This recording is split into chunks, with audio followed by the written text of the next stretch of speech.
Welcome to Cannabis Conversations.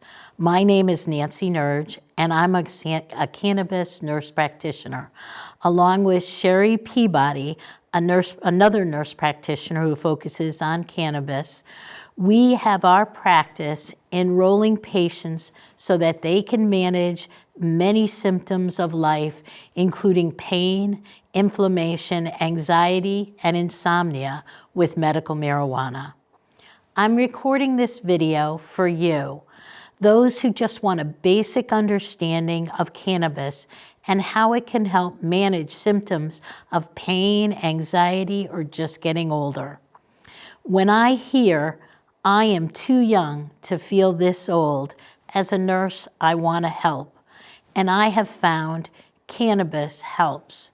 One of the challenges we've always had with pharmaceuticals are the side effects and also addiction of pharmaceuticals. It brings me to the story of Mary. Mary is actually the patient one that introduced me to cannabis. Mary, at 84 years old, was almost bedridden in November. Working with her and her nephew through tinctures, we were able to, first of all, get her a really good night's sleep. Second of all, start to ease the joint pain of the arthritis that she was having. Mary went from November being almost bedridden to doing chair yoga in January. It was truly miraculous. It is not a panacea, and I am not a snake oil salesperson. It works really well for some of my patients and not so much for others. Sometimes it works right away, and sometimes it takes trial and error and perseverance. For my patients, it's the beginning of personalized medicine. Cannabis is a plant, and how it works with your body is individual to you. It will not cure aging, but it can make aging a bit more bearable. Let's begin with some important definitions. I've used cannabis and marijuana interchangeably. They definitely mean the same thing. The challenge is marijuana is a derogatory name that identifies cannabis as a substance that was not as it was intended. Marijuana portrays a very racist opinion of cannabis, and for this presentation, other than medical marijuana, I'd like to use cannabis. Cannabinoids are compounds in the cannabis plant. These compounds have remarkable healing and stabilizing properties. There are over 100 cannabinoids in the cannabis plants. 3 of the most popular are CBD, cannabidiols, THC, tetrahydrocannabinols, and terpenes. The endocannabinoid system is the reason that cannabinoids from the cannabis plant work so well. ECS is a signaling system in your body that controls inflammation, pain, anxiety. It is the master control switching system that helps you feel the way you feel at any given time. There are 2 types of those cannabinoids. There's endocannabinoids, which are the cannabinoids that your body produces internally in response to stress, pain, and inflammation. Then there are phytocannabinoids, which is what we're talking about in this presentation. And these are the cannabinoids that are found in the cannabis plant. They have been found to work as endocannabinoids that are produced in your body and to work with your signaling system. What is cannabis? Medical grade cannabis, or as we know it in Connecticut as medical marijuana, is a pharmaceutical grade cannabis grown under very strict regulation, harvested, extracted, and tested, meeting some of the highest standards in the industry. what are the types of plants? As you can see here in my demonstration, there are 3 basic types of plants. There is the indica, the sativa, and what is now known as a hybrid. First, there is the indica. Indica, I remember it as in bed. This is for the relaxing properties it has for most people, and it's usually used to calm anxiety and to induce sleep. Then there's the sativa strand. And as I'm remembering in my nursing mnemonics, I always say sat up. Sat up, this is the strain that is generally uplifting. And while knowing these 2 is important, and knowing that most plants have now evolved into hybrids, these combinations and plants, which are grown with regards to their percentages of cannabinoids that are in the plant. And as seen in the demonstration, the example on the screen, the indica strains, sativa strains, and hybrid strains are each grown for their individual properties. At the bottom of the screen, we do have some of the names of some of the strains, but we have to be careful in Connecticut. We don't use the same strain names that are used across the country. So what is THC, CBD, and terpenes? First, you have the plant's components, then you have the body's reaction to those plant components. Let's start with the 3 basic components of cannabis and what they do. THC is probably the best known of the chemical compounds found in cannabis. This compound is responsible for the euphoric and psychoactive effects of the plant, and as such is most sought after component for recreational users.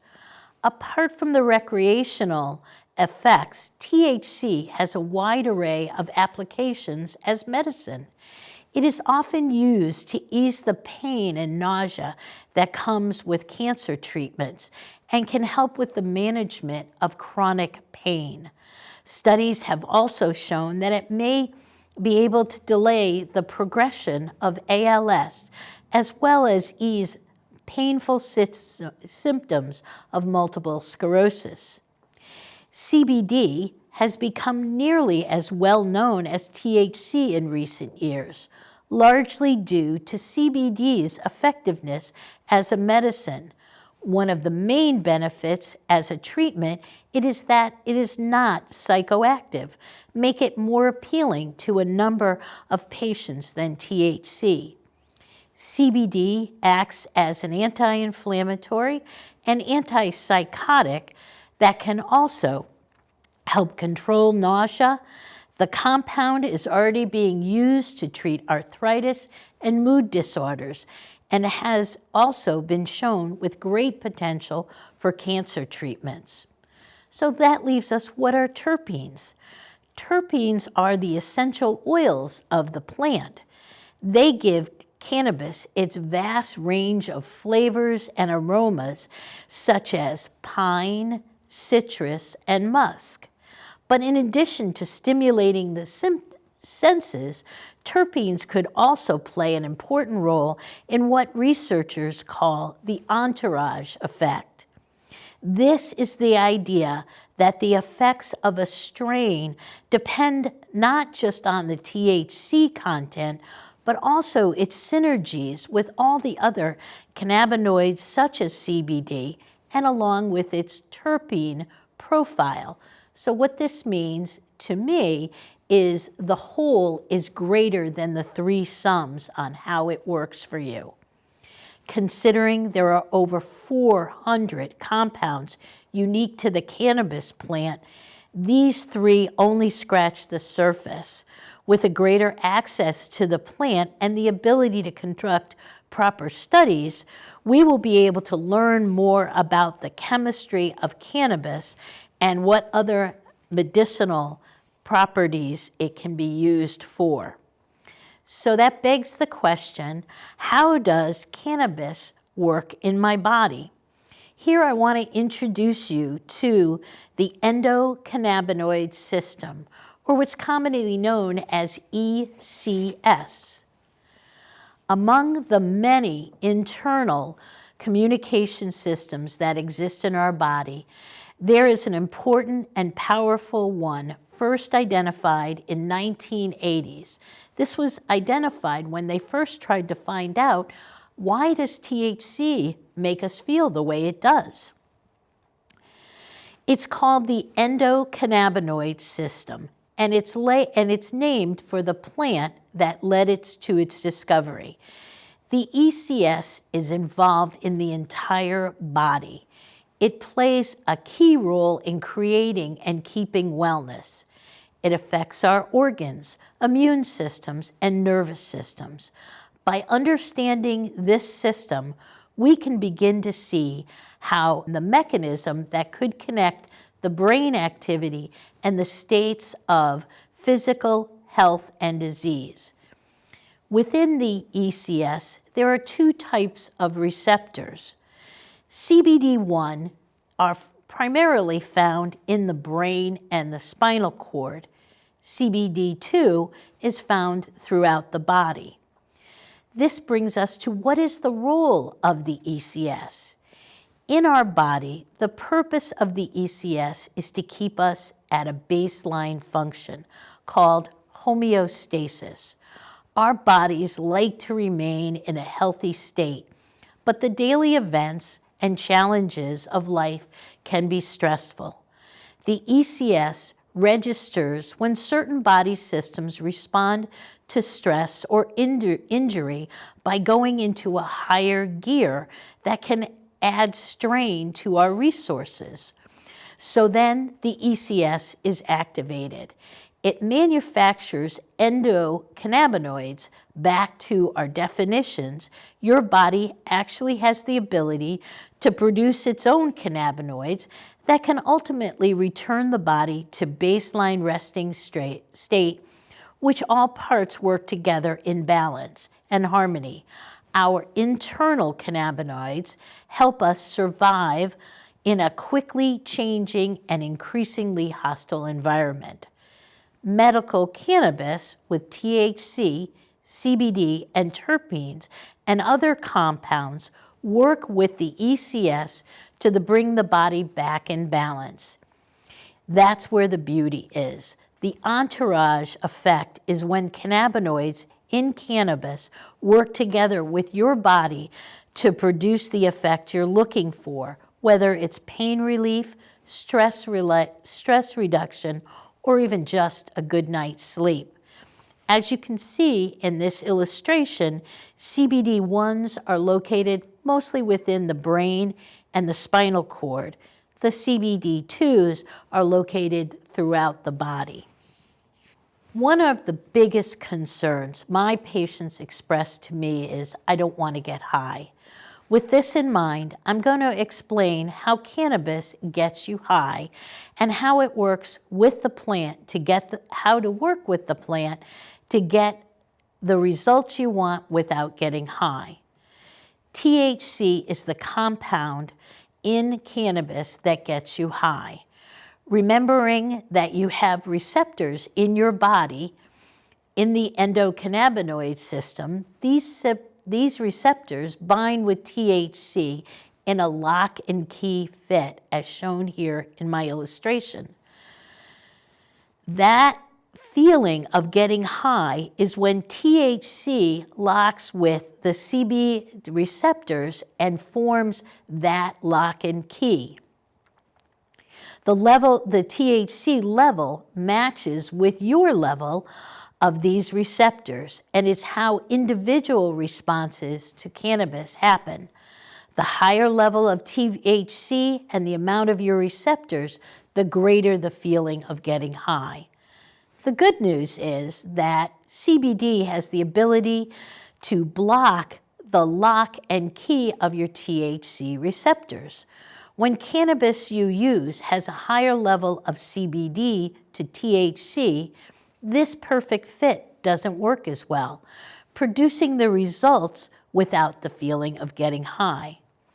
As you can see here in my illustration, when the THC is matched with the receptor and the CBD is added as first indicating with the receptor, the THC effect is lessened. How much do I use? There is no formulary for dosing cannabis. It's not like I give you a prescription, you go down to CVS and fill it, take so many milligrams, and take it so many times per day. This really is truly personalized medicine. First, you have a plant with its many properties. At the dispensary, you will see cannabis in its many forms and strength based on its THC and CBD and terpene contents. And then we have your history and your genetics. Just as the fingerprints are unique, so is your body and how your endocannabinoid system reacts to cannabis. These differences can include your gender, your size, if you've ever experienced cannabis before, and all of these play a part in how much you do when you want to start. The advice for everyone that has never tried cannabis is to start low and go very slow. This is your body, and you need to feel in control. One note on safety or overdosing: no one has ever died from cannabis overdose. No other medication can say that. You may feel dramatic effects and have a really good night's sleep, but cannabis will not kill you. In Connecticut, when you visit a dispensary, you meet with a pharmacist. They are trained in what types of cannabis, strength, and methods, so you are not alone in figuring this out. Here is an example of what you might find in a treatment plan when you start off. As you can see here, the date and time are reflected, your diagnosis, along with what you want to treat, and then what you're trying. The follow-up is to start you at a certain level and then increase or decrease as you're needed. How do I take it? In front of me, I've got 4 of the basic ways to take it. The number one way still is smoking. As you can see, this is not a real joint. Now, that is the number one question I get, which is, do I have samples? No. These samples were given to me by CT Pharma, one of our growers, just to help you see what it looks like. But this is a joint. This is one of the pre-rolls that they do. They also sell it in so that you can roll it yourself. But this is still the number one seller. Then we get to the vape pen. Now, I know history has had a lot of bad press about the vape pen. Number one, I want you to know none of that happened with what's sold in Connecticut. What you're looking at here is the fact that this is a way to inhale cannabis and still get the effects of smoking without what some people experiences, which is the coughing. So vape pen, the advantage of this is it's so immediate, and it does, so if you're having an acute anxiety attack or an acute episode of pain, these are some of the best ways to alleviate this. In my market, honestly, these are the ones that are used the most. We have here tincture, we have microdosing, we have capsules. These ways to do it are the ones that we start low and go slow with. Tincture is usually delivered under the tongue. Microdosing can be chewed orally, and capsules are swallowed. The advantage to these are you can start with a dose that is very low and go very slow and increase as you need it. Tincture generally goes under the tongue and is absorbed mucosally. The other two are absorbed more through the stomach, and then they have to be processed through the liver. There also are edibles that I don't have any here with that, but that can work under the same way. The challenge with them, especially with new users, is the fact that you don't feel something for 20 to 30 minutes, so then you take another one, and your metabolism is a bit slower, so all of a sudden you have taken a bit too much. So then you've got to know that you can ease back and wait for that metabolism time. This is another very popular one with my market, and that is topical. It's put onto your hand or wherever you're feeling arthritis pain or etc. I recommend using it before you go to bed or after a shower, and it's rubbed right on the area. And that way you don't have to worry about any internal concerns because it's immediate to the area you're in. As you can see here on my example here, there are many ways to take cannabis. And these ways, all of them we're not going to go through today because some of them are fairly specific to medical regimes. These are the ones, as a patient, you will probably experience the most. So, to summarize things, what did we go over? Cannabis is a wonderful plant and truly has medicinal benefits. The strains, indica, in bed for calming, and sativa, sat up, and hybrids are not as important as knowing the percentages of the cannabinoids such as THC, CBD, and the terpenes.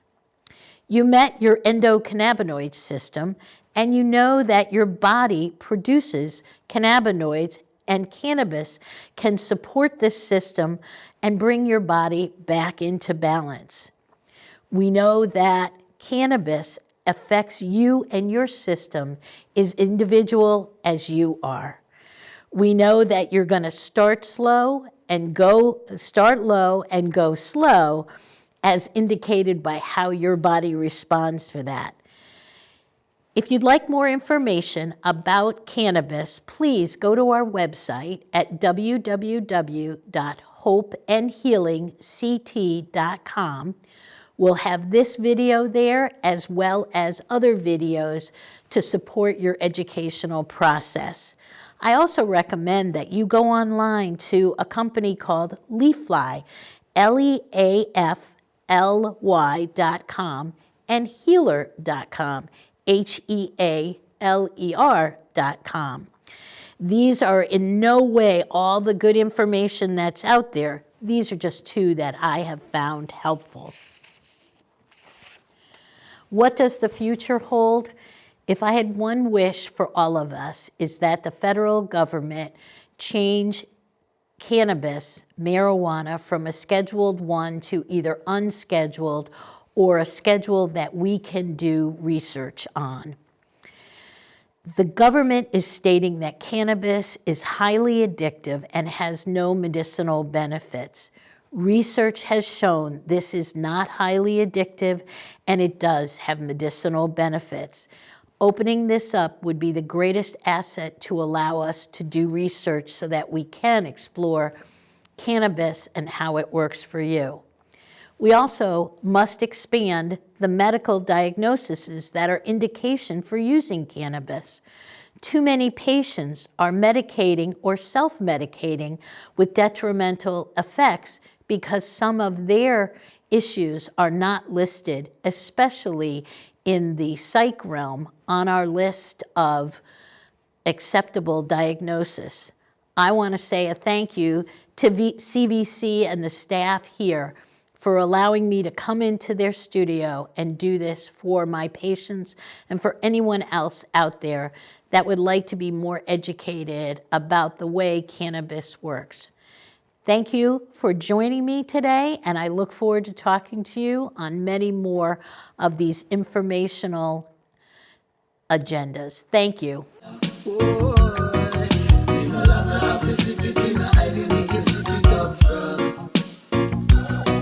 I'm a sensei.